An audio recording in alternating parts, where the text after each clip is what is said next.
SSC পরীক্ষা 2025-এর ইংরেজি দ্বিতীয় পত্র উত্তর লেখার নিয়ম। এখানে সবগুলো উত্তর লেখার নিয়ম, বিশেষ করে রাইটিং পার্টে তোমাদের সিভি লেখার নিয়ম, প্যারাগ্রাফ, তোমাদের কমপ্লেন লেটার, নোটিশ কীভাবে তোমরা লিখবা এবং 1 থেকে একদম 12 পর্যন্ত এবং একদম সর্বশেষ 14 পর্যন্ত পুরো প্রসেসটা তোমাদেরকে আমরা আজকে দেখিয়ে দিব। কিছু টিপস আছে যেগুলো তোমাদের জানা দরকার, সেগুলো নিয়ে আলোচনা করব। তাই ভিডিওটা শেষ পর্যন্ত দেখো। তোমাদের এই মার্ক ডিস্ট্রিবিউশন এক্সাম হবে। এখন এই জায়গায় 1 থেকে একদম 14-15 পর্যন্ত তোমাদের লিখতে হবে কম্পোজিশন, প্যারাগ্রাফ, কমপ্লেন্টার, notice, CV with cover letter. এই জায়গায় অনেক ভুল করে এই পার্টে। এটা তেমন খুবই কিছু না, বাট এখানে লেখা অনেকে ভুল করে। দেন এখানে এই জায়গাগুলো অনেক লিখতে গিয়ে অনেকে দেখা যায় টিচারের কাছ থেকে নাম্বার কম পায়, কারণ নিজেদের ভুলের কারণে। চলো আমরা একটা একটা করে বিষয় আলোচনা করি। তুমি যদি সম্পূর্ণ ভিডিও দেখো অবশ্যই লাইক দেওয়া, সাবস্ক্রাইব করে আমাদের সাথে যুক্ত থাকবা নিয়মিত আপডেটগুলো সবার আগে পাওয়ার জন্য।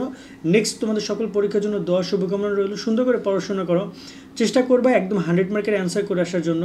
কারণ যদি অ্যান্সার ভুলও হয়, শিক্ষক চেষ্টা করবে মার্ক দেওয়ার, বাট তুমি যদি নাই অ্যান্সার করো, শিক্ষক তো নিজের হাতে লিখে কখনো নাম্বার দিবে না। তো এই জায়গায় চেষ্টা করবে অ্যান্সার যতটুকু পারো, ভুল হলে অন্তপক্ষে ইংরেজি সেকেন্ড পেপারের ক্ষেত্রে অন্তপক্ষে তুমি যেন ঘরগুলো ফাঁকা রেখে আসো, অ্যান্সার তুলে রেখে আসো, ABCD অ্যান্সার দিয়ে লিখে আসো, এমনটা করতে পারো। তো আমি এখানে তোমাদেরকে ফার্স্ট 1 নম্বর থেকে দেখাচ্ছি। আমি এটা প্রশ্ন ধরে ধরে বুঝাই। এখানে দেখতে পাচ্ছ 1 নম্বর রয়েছে, জাস্ট এখানে যে পর্যন্ত তোমাদের অ্যান্সারগুলো দেওয়া থাকবে।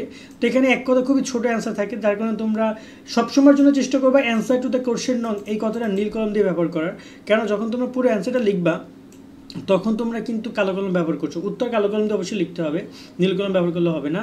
কিন্তু তোমরা হেডলাইনে যদি কালো কলম রাখো, শিক্ষকের দৃষ্টি আকর্ষণ হবে।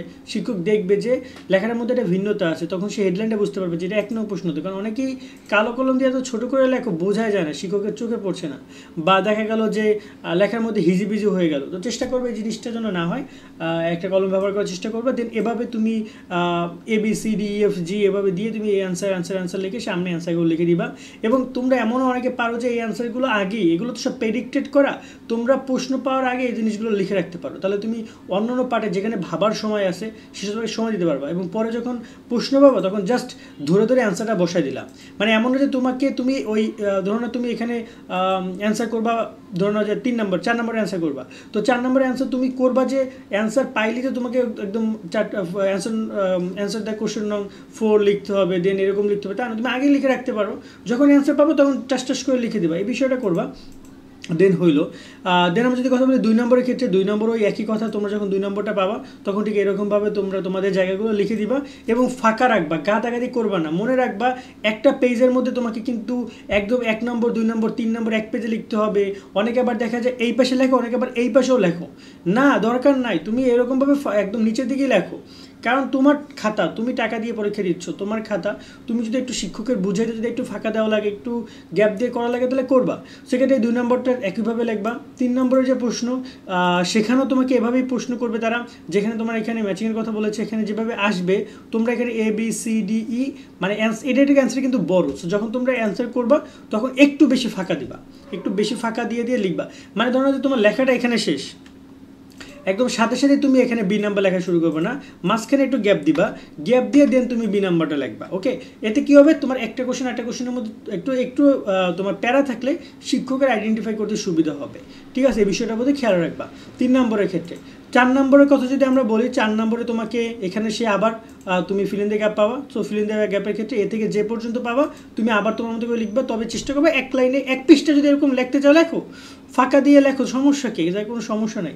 শিক্ষক এখানে মার্ক হলে তুমি 10-এ 10 পাবা, 5-এ 5 পাবা, কোনো সমস্যা নাই। 5 নম্বরের ক্ষেত্রে কিন্তু তোমাকে একটা প্যারাগ্রাফ টাইপে লিখতে হবে। তখন তুমি চেষ্টা করবে 5 নম্বর অ্যান্সারটা এভাবে লিখে, অ্যান্সার টু দ্য কোশ্চেন নং 5, দেন তুমি অ্যান্সার তোমার মতো করে তুমি লিখবা। যদি 1 পৃষ্ঠা বেশি লাগে 1 পৃষ্ঠা বেশি ব্যবহার করো। তবে এই ধরনের অ্যান্সার সবসময় জন্য চেষ্টা করবো ফুল পেজ লেখার। তুমি যখন একটা প্রশ্ন ধরছো, একটা মানে পাতা ধরছো, তো পাতাটার একদম শুরু থেকে শেষ পর্যন্ত তুমি মানে শুরুটা শুরুতেই করবা, শেষ যেখানে হইতে পারে যে 3-4 লাইন লিখে শেষ হয়ে গেলো, হইতে পারে যে একদম পুরো 1 পৃষ্ঠা লাগলো, একটু বাকি থাকলো। যাই হোক, শুরুটা মানে অনেকে আসে না যে একটা প্রশ্ন শেষ হয়েছে পৃষ্ঠার মাঝখানে, তুমি মাঝখানে আবার শুরু করছো, তা না। এই ধরনের অ্যান্সার 5 নম্বরটা একদম শুরুতে, পৃষ্ঠার শুরুতে শুরু করবা।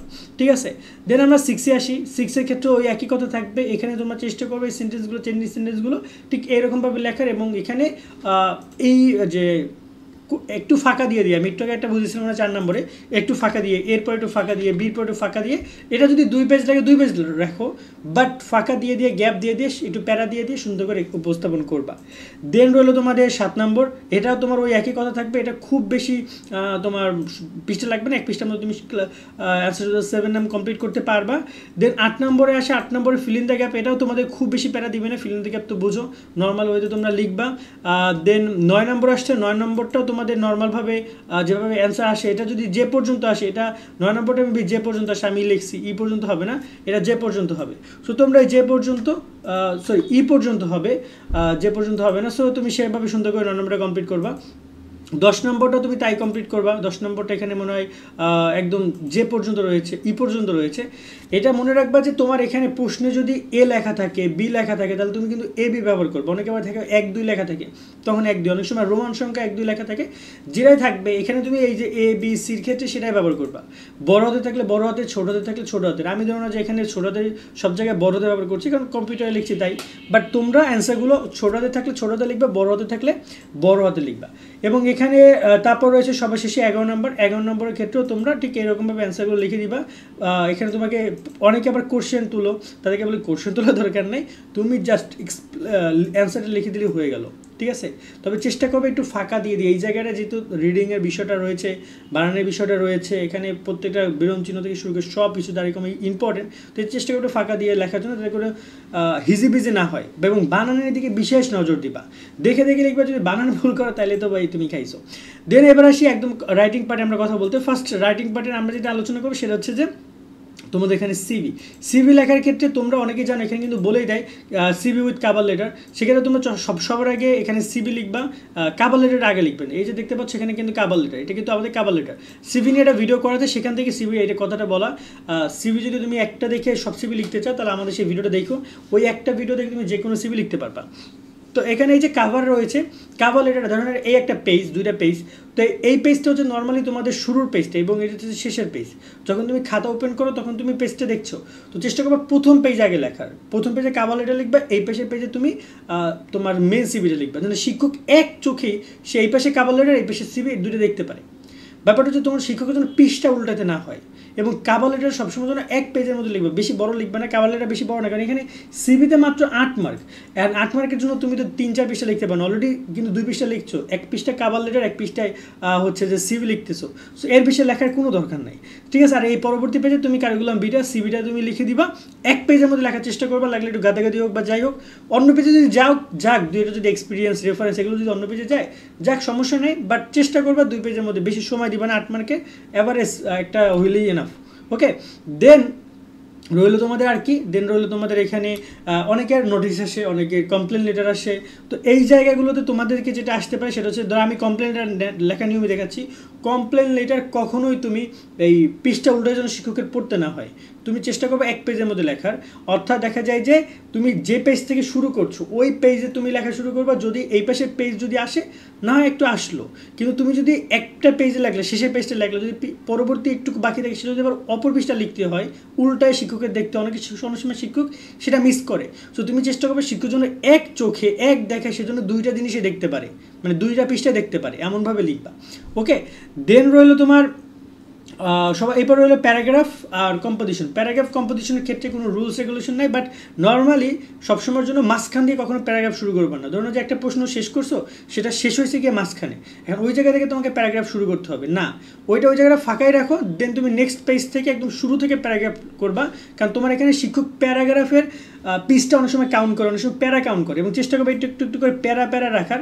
আর প্যারাগ্রাফ এখানে 10 মার্কের প্যারাগ্রাফ মিনিমাম এক পেজ, যাদের হাতে লাগে ছোটো, যাদের হাতে লাগে একটু বড়ো, তারা 1.5 পেজ 2 পেজ পর্যন্ত লিখতে পারো, বাট এক পেজ থেকে 2 পেজ এনাফ, 2 পেজ হলে এনাফ 10 মার্কের জন্য, এর বেশি দরকার নাই।